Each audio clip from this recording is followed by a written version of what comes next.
अपने दिल में ये अकीदा और यकीन दाखिल कीजिए, ये मुल्क कल भी हमारा था, आज भी है और क़यामत की सुबह तक ये मुल्क हमारा रहेगा इंशाअल्लाह। चार एतबार से ये मुल्क हमारा था, हमारा है और हमारा रहेगा।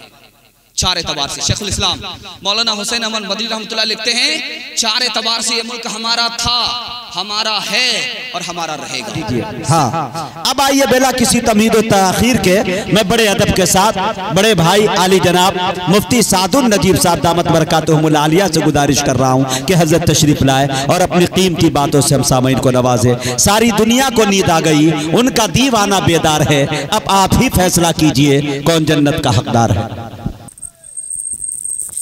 अल्हम्दुलिल्लाह नहमदुहु व नस्तईनुहु व नस्तगफिरुहु व नु'मिनु बिही व नतवक्कलु अलैहि व नऊज़ु बिल्लाहि मिन शुरूरि अनफुसिना व मिन सय्यिआति अअमालिना मन यहदिहिल्लाहु फला मुदिल्ल लहु व मन युद्लिल फला हादिय लहु व नशहदु अन ला इलाहा इल्लल्लाह वहदहु ला शरीका लहु व नशहदु अन्न सय्यदना व नबियना व हबीबना व शफीअना व सनदना व इमामना व मौलाना मुहम्मदन अब्दुहु व रसूलुहु सल्लल्लाहु अलैहि व अला आलिहि व सहबिहि व बारक व सल्लम तस्लीमन कसीरा अम्मा बअदु फअऊज़ु बिल्लाहि मिनश शैतानिर रजीम बिस्मिल्लाहिर रहमानिर रहीम लमस्जिदुन उस्सिसा अला तक़वा मिन अव्वलि यौम अहqqu अन तक़ूम फीहि रिजालुन युहिब्बूना अन यततहहरू वल्लाहु युहिब्बुल मुत्तहिरीन सदक़ल्लाहु मौलाना अज़ीम वक़ाल अन्नबी सल्लल्लाहु अलैहि वसल्लम जुइलत लियल अर्दु मस्जिदन व तहूरा औ कमा क़ाल अलैहि सलातु वस्सलाम सुब्हानल्लाहि व बिहम्दिहि सुब्हानल्लाहिल अज़ीम व बिहम्दिहि अस्तग़फिरुल्लाह सल्लल्लाहु अला सय्यिदिना मुहम्मद सल्लल्लाहु अलैहि वसल्लम अल्लाहुम्मा सल्लि अला सय्यिदिना मुहम्मद या रब्बी सल्लि अलैहि वसल्लम।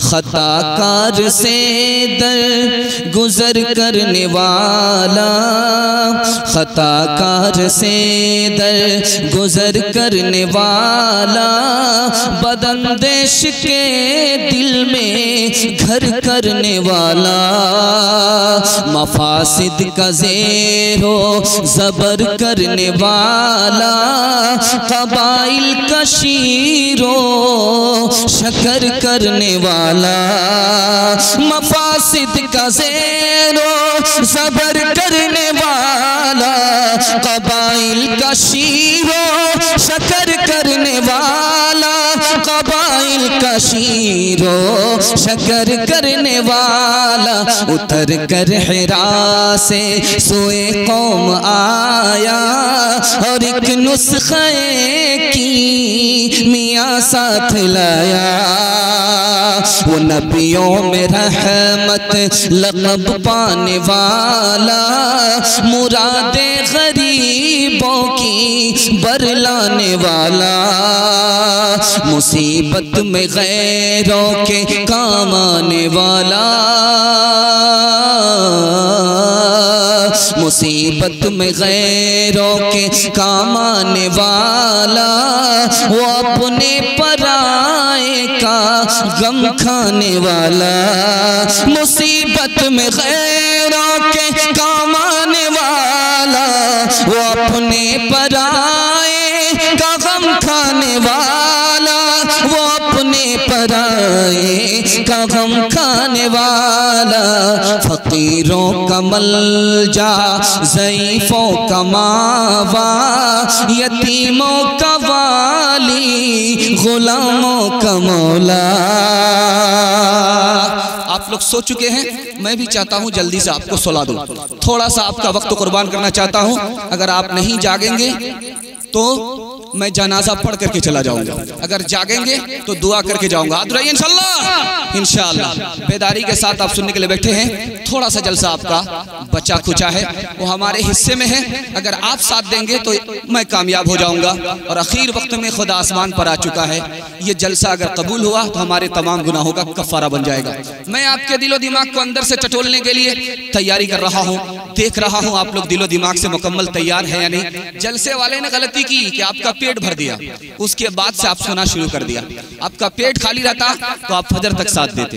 गलती हुई है, लेकिन आइंदा इंशाल्लाह गलती नहीं होगी, आपको खाली पेट बिठाया जाएगा इंशाल्लाह। बड़ी तेजी के साथ मैं नमूना को लेकर के जा रहा हूँ। बहुत ध्यान से आप लोग सुनने के लिए जा रहे हैं और मैं सवाल से अपने जलसे को शुरू करने के लिए जा रहा हूँ। मेरा पहला सवाल है, बताइए वो कौन सी चीज है जिसमें आदमी दूसरे की शिरकत को कबूल नहीं करता, दूसरे के हिस्से को कबूल नहीं करता? वो कौन सी मखलूक है, कौन सी चीज है कि आदमी उसमें दूसरे के हिस्से को, दूसरे की शिरकत को कबूल नहीं करता? ये मेरा पहला सवाल। दूसरा सवाल आपसे है कि बताइए वो कौन सी जगह है जिसको आदमी कीमत में किसी को दे नहीं सकता, कीमत लेकर के दे नहीं सकता, फ्री और मुफ्त भी नहीं दे सकता, और उसको अगर देता है तो ऐसा ही है जैसे अपनी बीवी दूसरे का हवाले करे।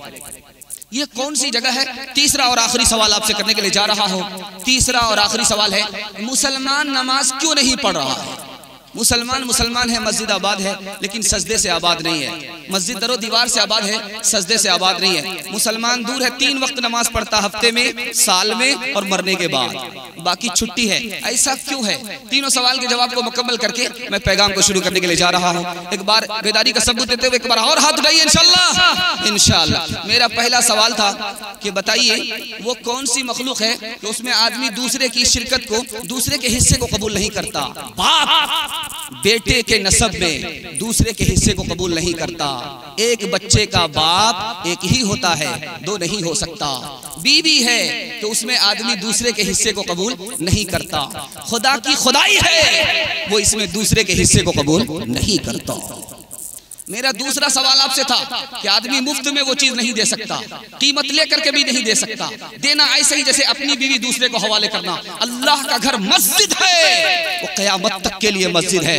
कोई मुफ्त में भी नहीं दे सकता, कीमत लेकर के भी नहीं दे सकता। इसका तबादला ऐसा ही है जैसे अपनी जोरू दूसरे का हवाले करे। तीसरा और आखिरी सवाल आपसे था कि बताइए मुसलमान नमाज क्यों नहीं पढ़ता, मुसलमान नमाज से दूर क्यों है? जवाब नहीं आया। मुसलमानों के दिल से खौफे खुदा निकल गया, इसलिए नमाज पहाड़ की तरह भारी मालूम हो रही है।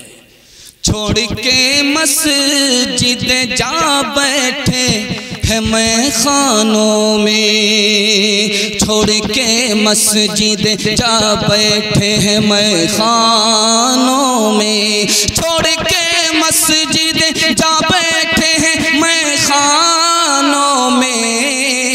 वाह क्या जोशे तरक्की है मुसलमानों में, वाह क्या जोश, वाह क्या जोशे तरक्की है मुसलमानों में। नामे अल्लाह वो रसूल अब तो मैं सुनता हूँ कम, नामे अल्लाह वो रसूल अब तो मैं सुनता हूँ कम। पहले राइज थे ये अल्फाज मुसलमानों में, पहले राइज थे ये अल्फाज मुसलमानों में। आपको बेदार करने के लिए, आपके मूड को टटोलने के लिए मैं पहला नमूना इस हवाले से देने के लिए आपको जा रहा हूं। हम जबान के दुश्मन नहीं हैं, चाहे वो उर्दू हो, चाहे हिंदी हो, चाहे संस्कृत हो, चाहे फारसी हो। हम लोग जबान के दुश्मन नहीं हैं, जबान को हासिल करने वाले हैं, उससे मोहब्बत करने वाले हैं। ये नमूना मैं आपको इसलिए पेश करने के लिए जा रहा हूं कि ताकि आपकी बेदारी हो, बेदारी के माहौल में पैगाम की हिफाजत हो। चक्की चल रही थी, बाप रो रहा है, बेटा हंस रहा है। बाप ने बेटे से कहा, गया बंस कबीर का हाय पुत कमाल। ये नालायक बेटा रोने की जगह हंसता है, ये तो खानदान का नाम मिट्टी में मिला देगा। तो बेटे ने कहा कि अब्बा हुजूर, कौवे से ज्यादा कौवे का बच्चा चालाक होता है। आपके रोने की वजह है, हमारे हंसने की भी वजह है। आप पहले रोने की वजह बताओ, मैं हंसने की वजह बताता हूँ। तो बाप ने कहा कि बेटा, जब चक्की चल रही थी, मुंह में दाना आ रहा था, आटा बन रहा था, तो मुझे अपनी मौत याद आ गई। ये दुनिया भी चक्की है, इसके दो पार्ट आसमान और जमीन है, और दाने की जगह इंसान है, ये भी मर करके मिट्टी बन जाएगा। इस ख्याल से मुझे रोना आ गया। तो बेटे ने कहा कि अब्बा हुजूर, आपने चक्की को देखा, चक्की के किल्ले को नहीं देखा। जो दाना किल्ले से सट जाता है वो पीसा नहीं जाता। जो खुदा की रस्सी को पकड़ लेता है वो यहाँ भी बर्बाद नहीं होता, वहां भी बर्बाद नहीं होता। चलती चक्की देख कर दिया कबीरा रोए, चलती चक्की देख कर दिया कबीरा रोए। दो पाटन के बीच में साबुत बचान को, साबुत बचान को। चलती चक्की देख कर दिया कमाल भभाए, कील सहारे जो रहे वो बाल बाल बच जाए, वो बाल बाल बच जाए। अमीर खुसरू जा रहे थे, कुएं से 4 लड़की पानी भर रही थी। अमीर खुसरू ने कहा कि बेटी प्यास लगी है, मुझे पानी पिला दो। तो लड़कियों ने कहा कि आप शायर आदमी है, फ्री में आपको हम पानी नहीं पिला सकते, पहले आप शेर पढ़िए उसके बाद पानी पिलाते हैं। अमीर खुसरू ने कहा फरमाइश बताओ। तो पहली लड़की ने कहा मुझे खीर खाना पसंद है, खीर पर मिश्रा कर दीजिए।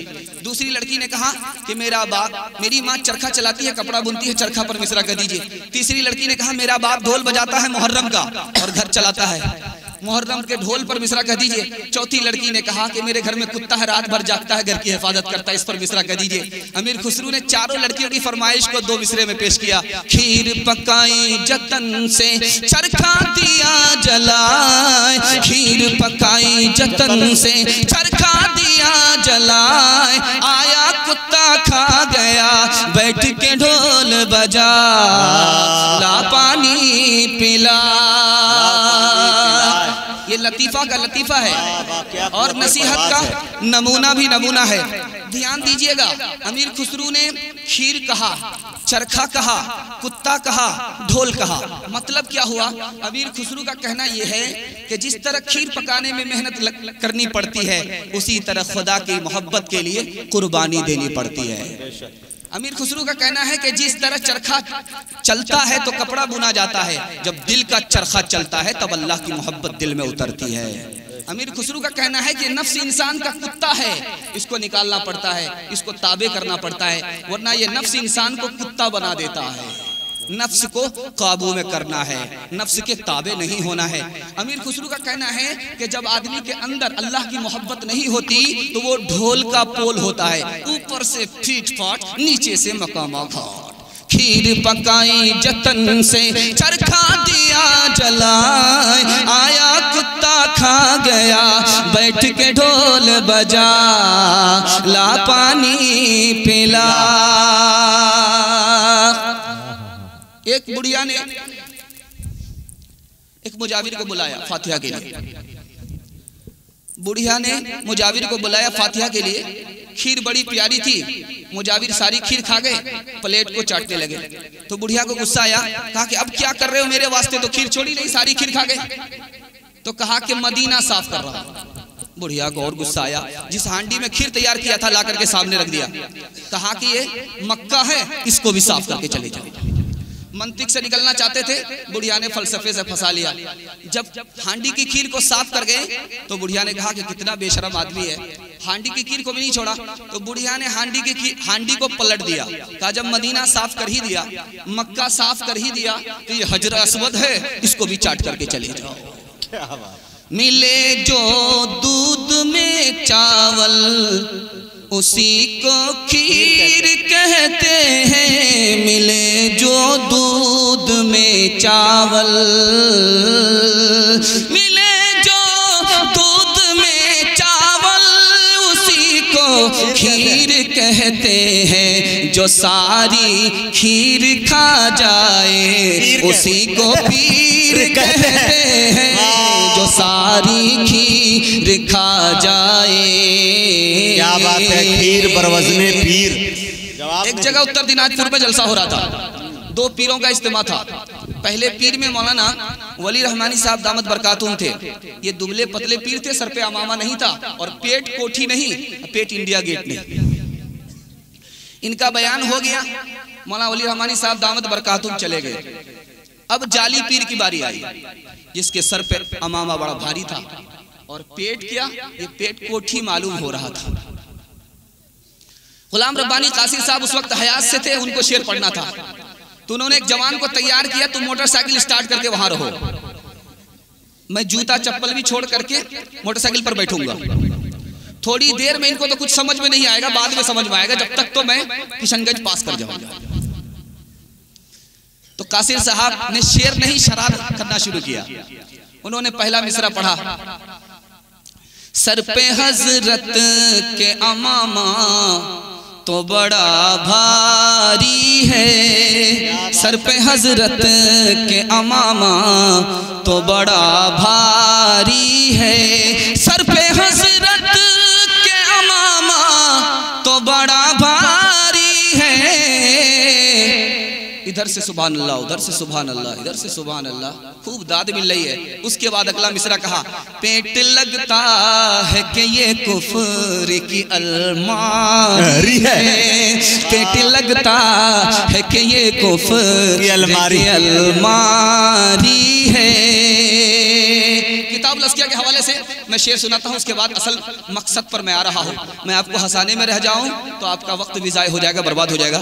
ये मैं इसलिए ताकि आप तैयार हो जाए। बस आखिरी मिसरा आ रहा किताब लस्किया के हवाले से। हारून रशीद का दरबार था, दो लड़की आई हैं, एक काली है, गोरी है। दोनों ने कहा कि बादशाह सलामत हमें नौकरी दो। काली ने कहा कि मुझे नौकरी दो, गोरी ने कहा मुझे नौकरी दो। बादशाह सलामत ने कहा कि मैं एक ही को नौकरी दे सकता हूँ, दोनों को नौकरी नहीं दे सकता। तो झट से गोरी ने कहा मैं सूरत वाली हूँ, मैं गोरी हूँ, सूरत वाली हूँ, मुझे नौकरी दे दो। तो काली ने कहा कि बादशाह सलामत वो सूरत वाली है, मैं सीरत वाली हूँ, मुझे दे दो। अब बादशाह ने सोचा कि एक को नौकरी दूंगा, दूसरे को नौकरी नहीं दूंगा, दूसरी को, तो ये मायूस हो जाएगी। तो कहा गोरी से तू साबित कर दे कि तू फजीलत रखती है काली पर, तेरे पास सूरत है, इसके पास सीरत है, तू इस पर फजीलत रखती है, अगर इसको साबित कर देगी तो मैं तुम्हें नौकरी दे दूंगा।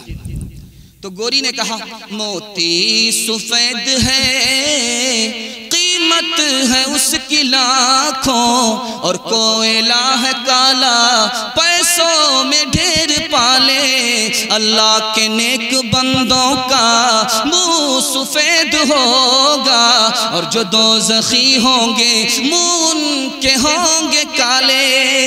बादशाह सलामत एक तरफ मोती है, मोती गोरा होता है, कोयला काला होता है, कोयले पर मोती को फजीलत है। एक तरफ जन्नत में जाने वाले लोग हैं, चेहरा गोरा होगा, एक तरफ जहन्नम में जाने वाले लोग होंगे, चेहरा काला होगा। जहन्नमियों पर जन्नतियों को फजीलत है, उसी तरह मैं गोरी हूँ, मुझे फजीलत है। अब झट से काली ने कहा है मुश्क नाफा काली, कीमत में बेशगाली, रुई सफेद है, पैसों में ढेर पाली, आंखों की पुतली काली है, नूर का वो चश्मा, और आंख की सफेदी है, नूर से वो खाली।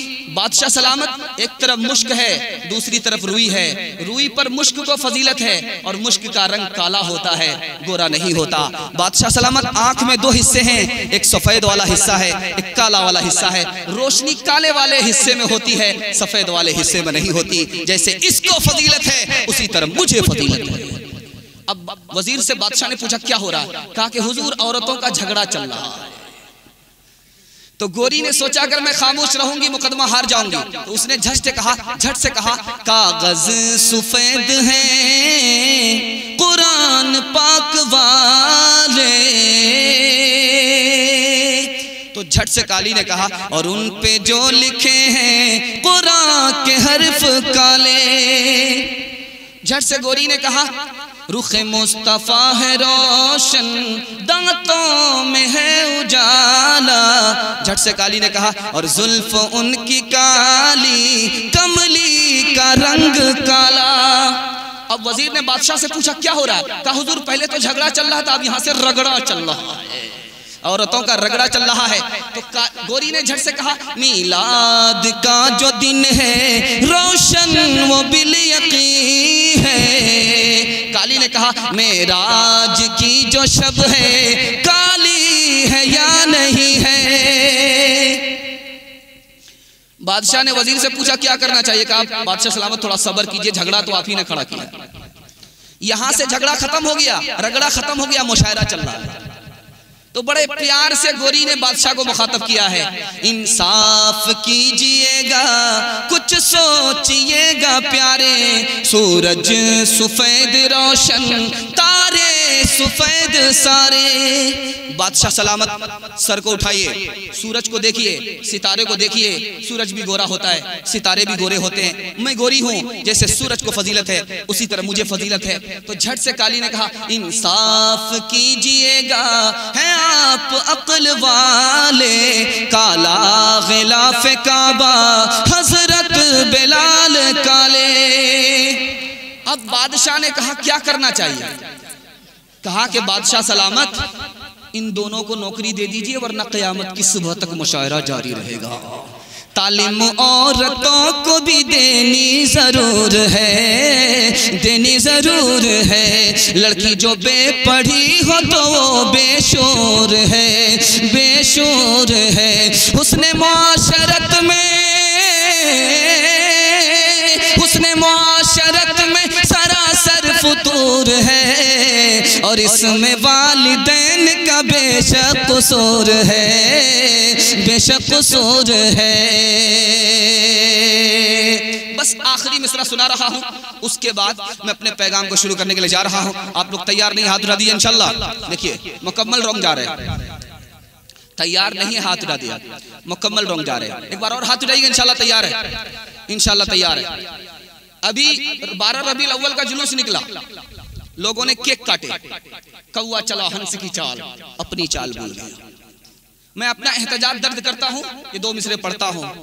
एक कनकट्टा शायर शेर आया पढ़ने के लिए, मुशायरे की मजलिस थी, मुशायरा चल रहा था। एक कनकट्टा शायर शेर पढ़ने के लिए आए, उसने शेर पढ़ा, महफिले मिलाद में सब आ रहे हैं फूल फूल, महफिले मिलाद में सब आ रहे हैं फूल फूल।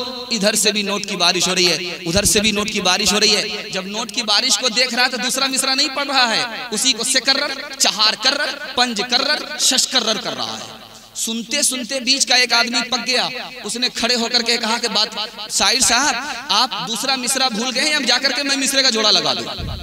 तो कनकट्टे आदमी को गुस्सा ज्यादा आता है, इसने सोचा कहां से कबाब में हड्डी बन गया, कितनी अच्छी कमाई हो रही थी, कमाई पर कमाई हो रही थी, ये कहां से कबाब में हड्डी बन गया, खिसियानी बिल्ली खंबा नोचे। उसने कहा मैं अपना मिसरा तो भूल गया हूं, आप ही आकर के मेरे मिसरे का जोड़ा लगा दीजिए। ये सोच रहे थे कि वो शायर नहीं होगा, वो शायर ही नहीं था, शायर का बाप था। वो बीच से निकल करके स्टेज पर आ गया, उसने कहा कि आपके कान कटे हुए हैं, मैं आपके मिसरे का जोड़ा लगाऊंगा लेकिन आप बुरा नहीं मानेंगे। अब इसमें बुरा मानने की बात क्या है, आप मेरे मिसरे का जोड़ा लगाएंगे, ये तारीफ की बात है। कहा पहले अपना मिसरा पढ़िए, मैं मिसरे का जोड़ा लगाता हूँ। महफिले मिलाद में सब आ रहे हैं फूल फूल, महफिले मिलाद में सब आ रहे हैं फूल फूल। अब उसने आकर के जोड़ा लगाया, कान काटे हैं खुदा ने, नाक काटेंगे रसूल, कान काटे हैं खुदा ने, नाक काटेंगे रसूल। मेरा बड़ा प्यारा नमूना आपके सामने आ रहा है। पहला नमूना, आप अपने दिल से इस एहसास को निकाल दीजिए, ये मुल्क हमारा था अब नहीं है, आइंदा क्या होगा। अपने दिल में ये अकीदा और यकीन दाखिल कीजिए, ये मुल्क कल भी हमारा था, आज भी है, और क़यामत की सुबह तक ये मुल्क हमारा रहेगा इंशाअल्लाह। 4 एतबार से ये मुल्क हमारा था, हमारा है और हमारा रहेगा। 4 एतबार से शेखुल इस्लाम मौलाना हुसैन अहमद मदनी रहमतुल्लाह लिखते हैं, 4 एतबार से ये मुल्क हमारा था, हमारा है और हमारा रहेगा। सिर्फ मुसलमान का अकीदा है कि मुसलमान पैदा हुआ है आदम और हव्वा की औलाद है, सिर्फ मुसलमान का अकीदा है। सिर्फ मुसलमान का अकीदा है कि मुसलमान किसकी औलाद है, आदम और हव्वा की औलाद है। एक किताब है उसका नाम है तफसीर इब्न कसीर, एक किताब है उसका नाम है सुबहतुल मरजान, एक किताब है उसका नाम बाइबल है। 3 किताबों के हवाले से लिखा है कि अल्लाह ताला ने जन्नत में आदम को ठिकाना दिया, पैदा किया, और जब दुनिया में भेजने का फैसला किया तो कहां उतारा, वो कोई और जमीन नहीं थी, ये हिंदुस्तान की जमीन थी। आदम जन्नत से इस हिंदुस्तान में आए, उनकी औलाद हम आदम से आबाद हैं। ये मुल्क कल भी हमारा था, आज भी है और क़यामत तक हमारा रहेगा। मुसलमानों का सिर्फ अकीदा है 1,24,000 पैगंबर आए, सब पर हमारा ईमान है। मुसलमान का सिर्फ अकीदा है 2,24,000 पैगंबर आए, सब पर हमारा ईमान है। और सारे पैगंबर को कौन सा दीन अल्लाह ने अता किया? दीन इस्लाम अता किया। आदम जो जन्नत से दीन लेकर के आए वो कौन सा दीन था? दीन इस्लाम था। मजहब के एतबार से भी कल भी हम हिंदुस्तानी थे, आज भी हिंदुस्तानी है और क़यामत तक हिंदुस्तानी रहेंगे। सिर्फ मुसलमानों का अकीदा है मिनहा खलकनाकुम, सिर्फ मुसलमानों का अकीदा है व फीहा नुईदुकुम, सिर्फ मुसलमानों का अकीदा है व मिनहा नुखरिजुकुम तारतन उखरा। हम मरते हैं तो इसी मिट्टी में और जब हिसाब किताब के लिए उठेंगे तो इसी मिट्टी से। अब अपने दिल पर हाथ रख करके बताइए, हम मरते हैं हिंदुस्तान में, हमारी कब्र होती है हिंदुस्तान में। जब क़यामत कायम होगी, हिसाब किताब के लिए अल्लाह उठाएगा, तो जो हिंदुस्तान में मरा है वो कहां से उठेगा? हिंदुस्तान से उठेगा। जीने में ये मुल्क हमारा है, मरने में ये मुल्क हमारा है और हमारा रहेगा। जब गुलिस्तां को खून की जरूरत पड़ी, सबसे पहले ही अब गर्दन हमारी कटी, सबसे पहले ही गर्दन हमारी कटी, सबसे पहले ही गर्दन हमारी कटी। फिर भी कहते हैं मुझसे ये अहले वतन, ये वतन है हमारा तुम्हारा नहीं। इंशाअल्लाह दिल से एहसास से कमतरी को निकालेंगे। हाथ उठा दीजिए यहां से लेकर के वहां तक। डरना नहीं है कि पता नहीं राइट जा रहा है या रॉन्ग जा रहा है। मुसलमानों ने बाबरी मस्जिद को क्यों खो दिया? मैं सिर्फ आपका खुलासा सामने रखने के लिए जा रहा हूं, बहुत ध्यान दीजिएगा। मुसलमानों के हाथ से बाबरी मस्जिद क्यों निकल गई? 3 वजह से। अंग्रेजों की अंग्रेजी की वजह से, फिरका परस्तों की फिरका परस्ती की वजह से, मुसलमान की गफलत और कोताही की वजह से। 3 वजह से हमारी मस्जिद हमारे हाथ से निकल गई।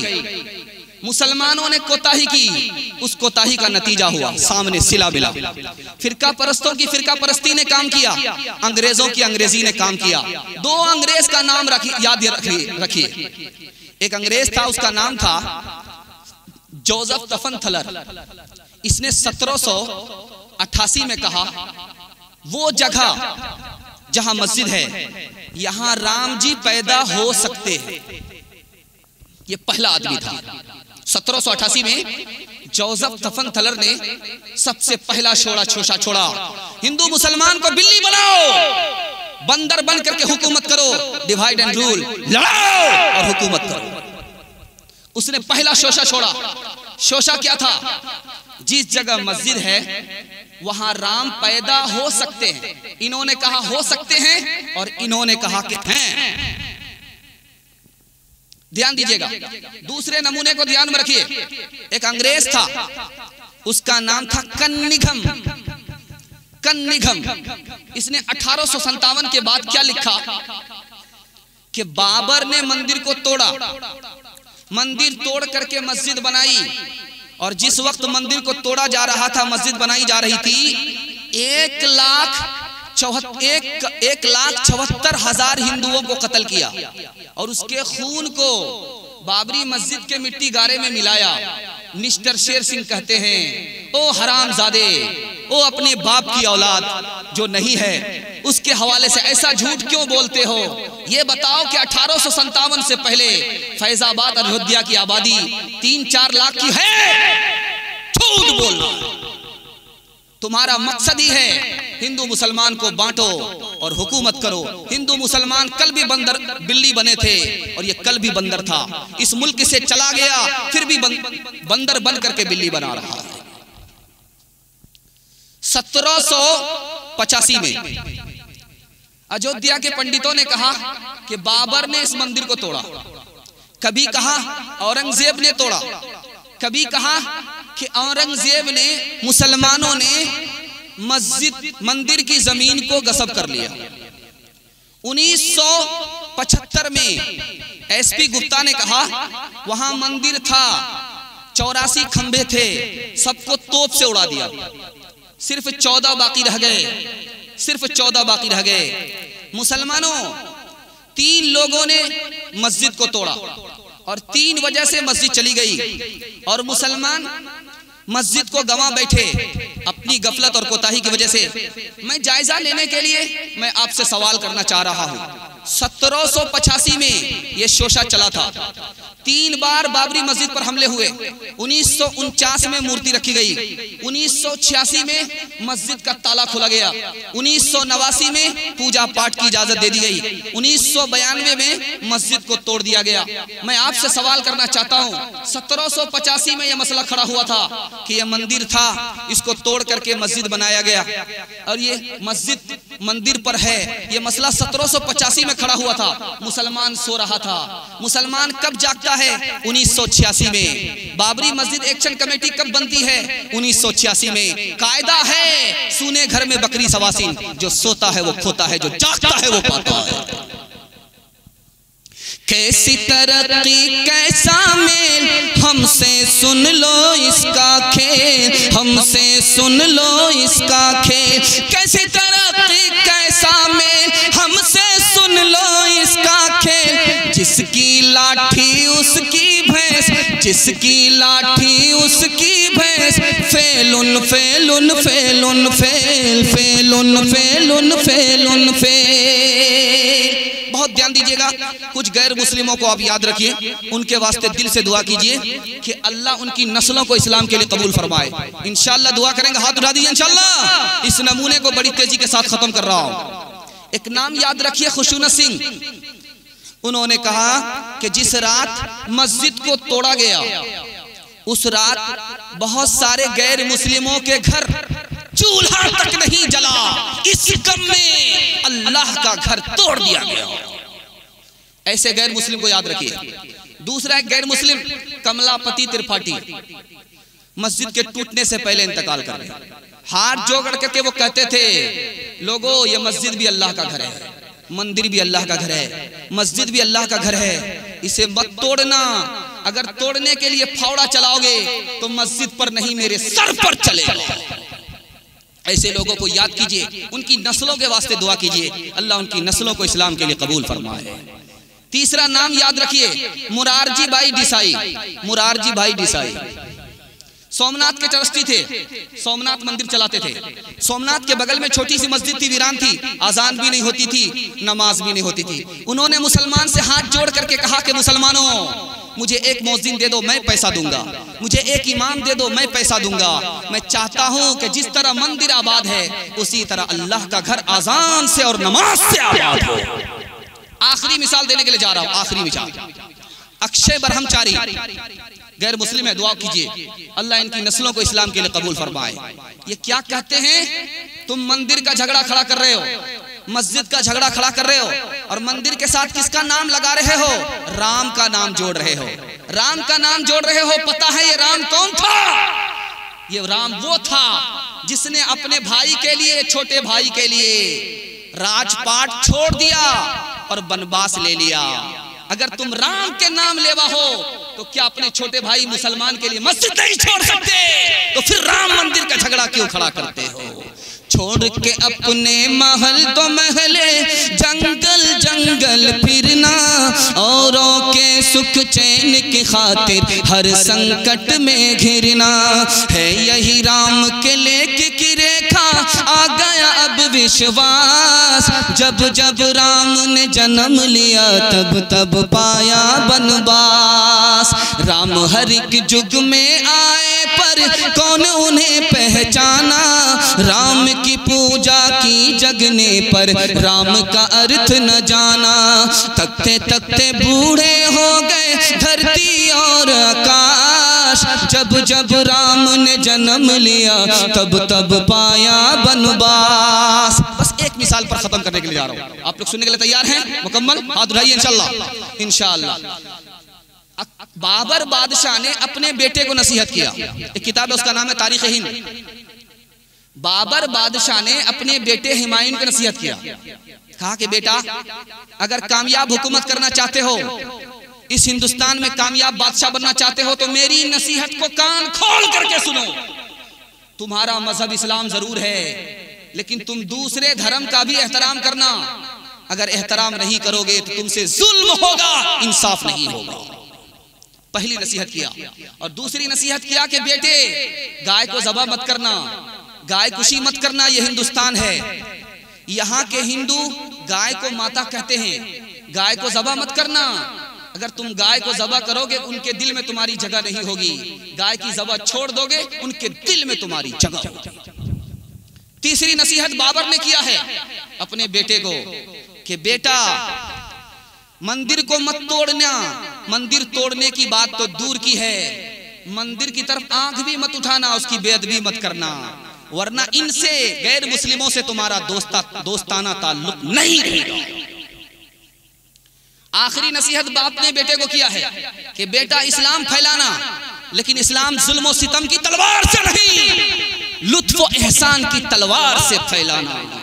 कैसी मस्जिद कैसा मंदिर ये तो सियासी चाले हैं, जिस्म भेड़ियों के हैं लेकिन मुंह पर भेड़ की खाले हैं। आम की लकड़ी बेच रहे हैं पंडित जी अब चंदन में, पंडित जी अब चंदन में। चाहे हो गुजरात के शोले चाहे बंबई के फितने, सबको है मालूम के नेता जी हैं शुभ चिंतक कितने। अरे हिंदुस्तान में आग लगी है, नेताजी है लंदन में, नेताजी है लंदन में। बहुत ध्यान से सुनिएगा, ये मेरा दूसरा नमूना है, आधा बयान में निकाल चुका हूँ, थोड़ा सा बाकी रह गया है। इंशाल्लाह साथ देंगे तो वो भी निकल जाएगा। हाथी पास हो चुका है, सिर्फ दुम फंसी हुई है। इंशाल्लाह हाथ उठाइए। इंशाल्लाह आप नमाज से सजदे से मस्जिद को आबाद करेंगे तो अल्लाह की जमानत होगी, उस घर की हिफाजत होगी। और मस्जिद आबाद होगी, हम आबाद होंगे। मस्जिद वीरान होगी, अल्लाह हमें वीरान कर देगा। ध्यान से सुनिएगा, हदीस कहती है मस्जिद के पड़ोसी की नमाज मस्जिद में होती है, घर में नहीं होती। क्या मतलब हुआ? मस्जिद का पड़ोसी है, कान में मस्जिद की आजान आ रही है, मस्जिद के पड़ोसी की नमाज मस्जिद में होती है, घर में नहीं होती। क्या मतलब है? घर में पढ़ लेगा मस्जिद का पड़ोसी, मस्जिद में नमाज नहीं पढ़ेगा, अदा होगी कबूल नहीं होगी। अगर मस्जिद का पड़ोसी मस्जिद में आ करके नमाज पढ़ेगा तब अदा भी होगी कबूल भी होगी। दूसरे नमूने को जरा ध्यान में रखिए, जो ईशा की नमाज नहीं पढ़ता, फजर की नमाज नहीं पढ़ता, ये मुनाफिक है, मुसलमान नहीं है। हदीस कह रही है ईशा की नमाज जो नहीं पढ़ता, फजर की नमाज जो नहीं पढ़ता, ये मुनाफिक है, मुसलमान नहीं है। तीसरी हदीस आ रही है आदमी नमाज छोड़े काफिर हो जाता है। इसका क्या मतलब? अदा भी नहीं करता, कज़ा करने की नीयत भी नहीं है, मुसलमान नहीं रहता। दोबारा इस्लाम कबूल करने के लिए कलमा पढ़ना पड़ेगा। चौथा नमूना आपके सामने आ रहा है, खुदा किससे मोहब्बत करता? जो फर्ज नमाज पढ़ता है। खुदा किससे मोहब्बत करता? जो नफिल नमाज पढ़ता है। खुदा कहता है मैं उसकी आंख बन जाता हूँ जिससे वो देखता है, मैं पैर बन जाता हूँ जिससे वो चलता है, मैं हाथ बन जाता हूँ जिससे वो पकड़ता है, मैं कान बन जाता हूँ जिससे वो सुनता है, वो दुआ करता है, मैं कबूल करता हूँ। नबी की पसंद पर जीना है इंशाल्लाह, नबी की पसंद पर मरना। हाथ उठाइए इंशाल्लाह। इंशाल्लाह जिब्रील आए खुदा का पैगाम लेकर के नबी की खिदमत में। खुदा को तीन चीजें पसंद है, ध्यान दीजिएगा, बड़ी तेजी के साथ मुताला गुजर रहा है। अल्लाह आपके इल्म में इजाफा फरमाए, मेरे मुताला को ताज़ा फरमाए। मैं तो ये समझ रहा था कि आप हौसला हार करके जलसा को मिलाद बना देंगे, लेकिन अल्लाह का शुक्र है जलसा जलसा है। ऐसे वक्त में जब सारी दुनिया खर्राटे ले रही है, गुलसिता कब्रिस्तान बन चुका है, अल्लाह का शुक्र है जलसा जलसा है। अल्लाह आपकी उम्र में भी बरकत दे, रोजी में भी बरकत दे, दिल की मुराद अल्लाह आपकी पूरी फरमाए। मैं बताने के लिए जा रहा हूँ नबी की पसंद पर जीना। जिब्रील आए, खुदा का पैगाम सुनाया कि खुदा को तीन चीजें पसंद है, बंदे का सब्र पसंद है, बंदे का फाका पसंद है, बंदे की कुर्बानी पसंद है। जिब्रील ने कहा मुझे भी तीन चीजें पसंद है, भटके हुए को रास्ता बताना, गरीबों से मोहब्बत करना, गरीबों की मदद करना। अल्लाह के रसूल ने कहा बहुत अच्छा, मुबारक हो। हजरत अबू बकर खड़े हुए, या रसूल अल्लाह मुझे भी तीन चीजें पसंद है, मेरी बेटी आपके निकाह में है, मैं आप पर पैसा खर्च करता हूँ, आपका चेहरा देखता हूँ, मुझे सुकून मिलता है। अल्लाह के रसूल ने दुआ दी, बहुत अच्छा, मुबारक हो। वो बैठे हजरत उमर खड़े हुए, या रसूल अल्लाह मुझे भी तीन चीजें पसंद है, पुराना कपड़ा पहनता हूँ, खुद नेकी करता हूँ और दूसरे को नेकी का हुक्म देता हूँ, खुद बुराई नहीं करता, दूसरे को बुराई छोड़ने की हिदायत करता हूँ, ये मुझे पसंद है। अल्लाह के रसूल ने दुआ दी, बहुत अच्छा, अल्लाह मुबारक फरमाए। वो बैठे हजरत उस्मान खड़े हुए, या रसूल अल्लाह मुझे भी 3 चीजें पसंद है, कुरान की तिलावत करना, भूखे को खाना खिलाना, नंगे को कपड़ा पहनाना, ये मुझे पसंद है। दुआ दी कि मुबारक हो। बैठ गए हजरत अली खड़े हुए, या रसूल अल्लाह मुझे भी 3 चीजें पसंद है, गर्मी का रोजा रखना, मेहमान की खिदमत करना और दुश्मन से मुकाबला करना, या जान लेना या जान देना। मुसलमान हर हाल में कामयाब है, मारा तो गाजी मरा तो शहीद। अल्लाह के रसूल ने दुआ दी, बैठ गए। अल्लाह के रसूल ने सबकी पसंद सुनने के बाद कहा मुझे भी 3 चीजें पसंद है, मुझे भी 3 चीजें पसंद है, मुझे भी 3 चीजें पसंद है। खुशबू पसंद है, औरत पसंद है, नमाज पसंद है। इंशाल्लाह जुमा जुमा नमाज पढ़ेंगे, हाथ उठाइए इंशाल्लाह। ये देखिए सनीचर को ससुर आकर के पढ़ेगा। मस्जिदें आज तेरी सुनसान है, तू अपने को कहता मुसलमान है, तू अपने को कहता मुसलमान है, तू अपने को कहता मुसलमान है। होश कर खोल आंखें कहाँ सो गया, होश कर खोल आंखें कहाँ सो गया, देख दुश्मन जमाना तेरा हो गया। इंशाल्लाह रमजान के बाद टोपी जेब में होगी, याद रहिए इंशाल्लाह। ये देखिए सब ना हाथ उठा। एक आदमी का बैल मस्जिद आ गया, सारे मुक्तदी खड़े हो गए, ये किसका बैल है? बैल को बांध करके नहीं रखता, तो बैल वाला सामने आया।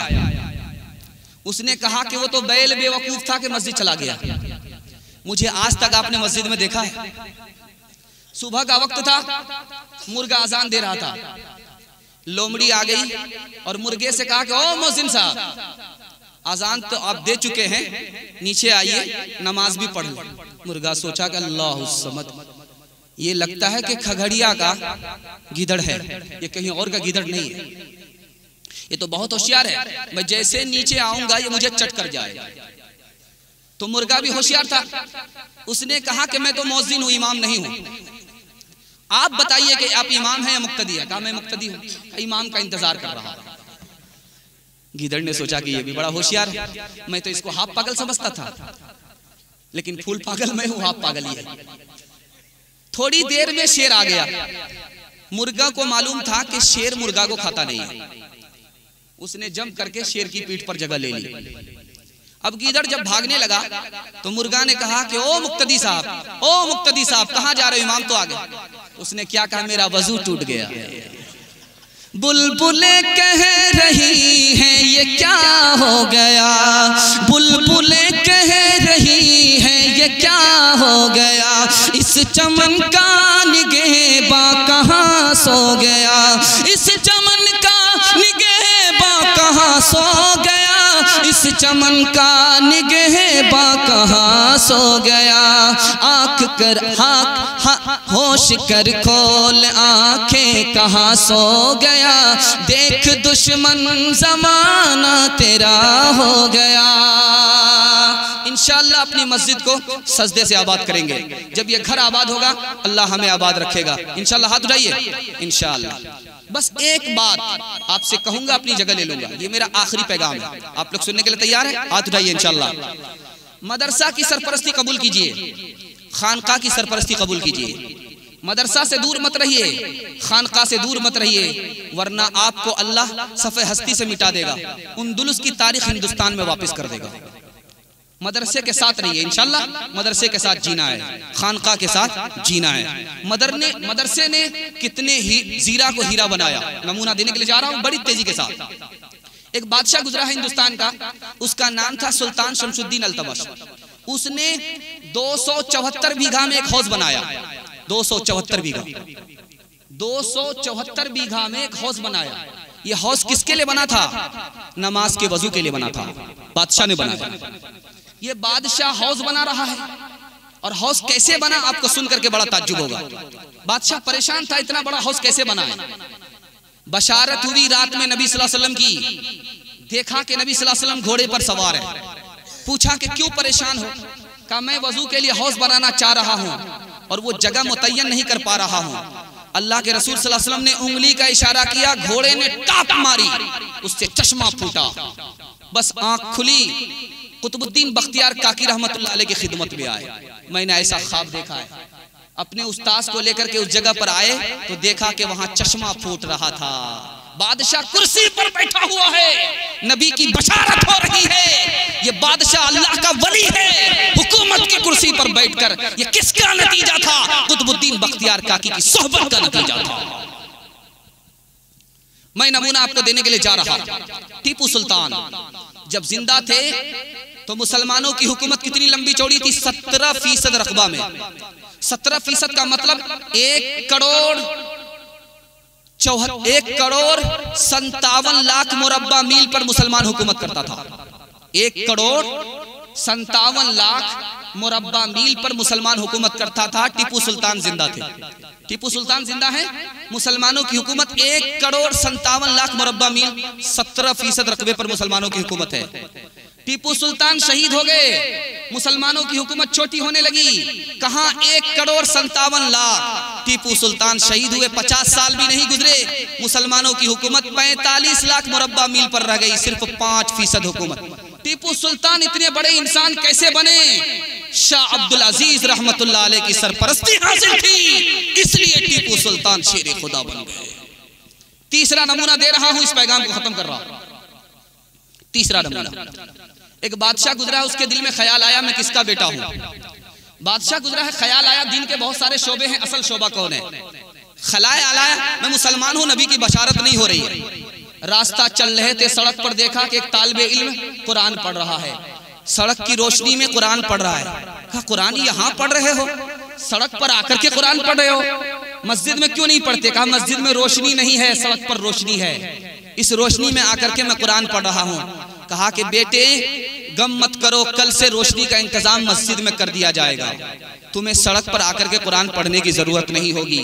रात में सोए, नबी सल्लल्लाहु अलैहि वसल्लम की बशारत हुई, ऐ सबुक्तगी के लड़के, तुमने मेरे वारिस की इज्जत की, अल्लाह इस दुनिया में उस दुनिया में तुम्हें इज्जत देगा।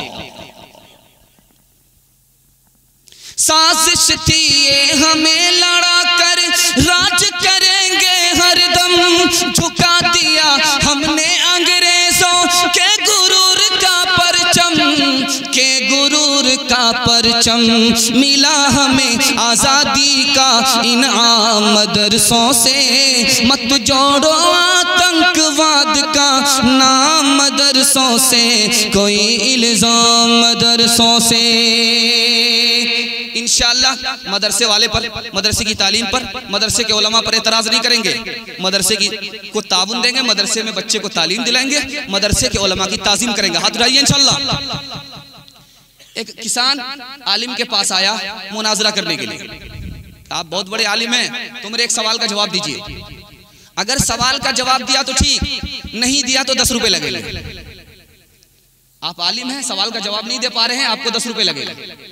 और अगर मुझसे आपने सवाल किया और मैं जवाब नहीं दे पाया तो मैं 5 रुपए दूंगा। आप आलिम हैं, आपको 10 रुपए लगेंगे, मैं जाहिल हूं, मुझे 5 रुपए लगेंगे। तो आलिम ने कहा कि सवाल करो। उसने कहा वो कौन सी चिड़िया है जिसके सर पे पैर है? अब आलिम का सर चकरा गया, कौन चिड़िया होगी, कहां की चिड़िया होगी? आधा घंटा तक सोचते रहे, जवाब नहीं मिला। हाथ जोड़ करके माफी मांग लिया कि भाई मुझे नहीं है पता है, आप बताइए।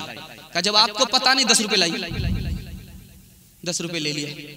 अब आलिम ने कहा कि तुम बताओ वो कौन सी चिड़िया? का मुझे भी मालूम नहीं, लीजिए 5 रुपया।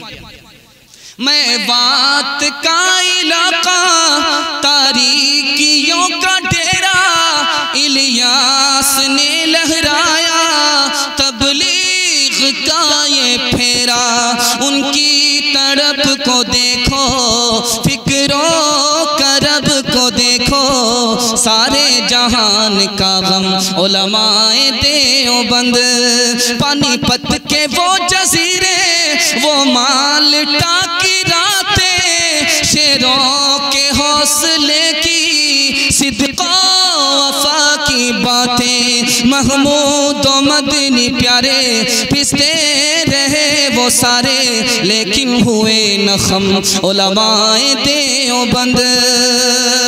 मैं आपसे सिर्फ वादा लेना चाह रहा हूँ, मेरा पैगाम खत्म हो चुका है, वादा लेने में सिर्फ 2 मिनट लगेंगे। आप लोग तैयार हैं? हाथ उठाइए। आप सिर्फ 5 काम कीजिए, आपके साथ खुदा है, जिसके साथ होगा मौला। क्या बिगाड़ेगा नवाब सिराजुद्दौला? हुकूमत आएगी और जाएगी, इसका काम आने और जाने का है। ये इस्लाम कल भी था, आज भी है और क़यामत तक रहेगा। सिर्फ आप 5 काम कीजिए, इंशाल्लाह। हाथ उठाइए, सिर्फ 5 काम। दीन पर खड़े हो जाइए। कैसे? जैसे भूखा खाने पर खड़ा होता है, जैसे बीमार दवाई पर खड़ा होता है, ऐसे दीन पर खड़े हो जाइए इंशाल्लाह। इंशाल्लाह पहला काम। दूसरा काम, दुश्मन की दौलत, गाड़ी बंगला को देख करके मायूस मत होइए। ये जहन्नम के कैदी है, मरने की देर है, जहन्नम इंतजार कर रहा है, मायूस नहीं होना। तीसरा काम, हराम से बचिए, अल्लाह की मदद आपके साथ होगी। हराम से ऐसे बचिए जैसे आदमी जहर से बचता है। जहर जान लेता है, हराम ईमान ले लेता है। चौथा काम, आदमी को आदमी देख करके बनता है, बिगड़ता है। 3 आदमी के पास बैठिए, आपको नफा होगा। 5 आदमी के पास मत बैठिए, आपको नुकसान होगा। आलिम के पास बैठिए, बूढ़े आदमी के पास बैठिए, डॉक्टर के पास बैठिए, आपको नफा होगा। 5 आदमी के पास मत बैठिए, झूठे के पास मत बैठिए, नाफरमान के पास मत बैठिए, बेवकूफ के पास मत बैठिए, रिश्ता तोड़ने वाले के पास मत बैठिए, बखील, कंजर, मक्खी चूस के पास मत बैठिए। मैं आखिरी बात बताने के लिए जा रहा हूं। दीन का मसला बड़ा नाजुक है। सबसे मत पूछिए, जो माहिर आलिम है उससे पूछिए। माहिर आलिम से पूछेंगे, आपको सही मसला बताएगा। अगर आपने सबसे मसला पूछ लिया, अगर उसने गलत बता दिया, वो खुद गुमराह होगा, आपको भी गुमराह कर देगा। 5 काम पर खड़े हो जाइए। हुकूमत का काम आना है, जाना है। हमारे साथ मौला होगा।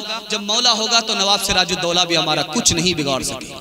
पूछते क्या हो मुसलमानों का हाल, मुंतशिर अज्जा सब इनके हो गए। पूछते क्या हो मुसलमानों का हाल, मुंतशिर अज्जा सब इनके हो गए। मोतसिम कब है ये हब्लुल्लाह से, मोतसिम कब है ये हब्लुल्लाह से, देख लो झाड़ू से तिनके हो गए। तेरे सीने में दम है, दिल नहीं है, तेरा दम गर्मी है, महफिल नहीं है। गुजर जा अक्ल से आगे के नूर, चराग राह मंजिल नहीं है। थे के चक्कर में तो रोटी भी गई, बड़ी शे की ताक में थे तो छोटी भी गई। न मानी बात वाइस की, थे पतलून के चक्कर में तो लंगोटी भी गई। वाखिर दावाना अल्हम्दुलिल्लाह।